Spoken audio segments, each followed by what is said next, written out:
So help us understand, what exactly are you doing here? So today we're just checking out the contactor and this secondary motor control. Is there anything a homeowner can do to prevent their system from failing? One of the things that you can do that will help the efficiency on it is clean the coils.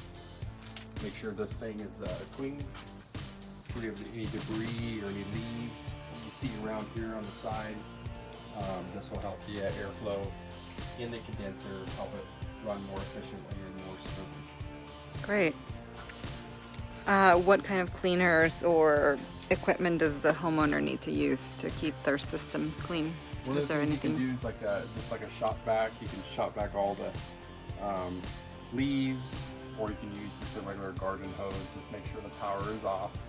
If you don't feel comfortable, you can always call us at Coastal Refrigeration Heating Air. We're right here in Temecula, 760-586-3758, and we can take care of all your needs on maintenance and anything to help you prevent any future problems. Thank you.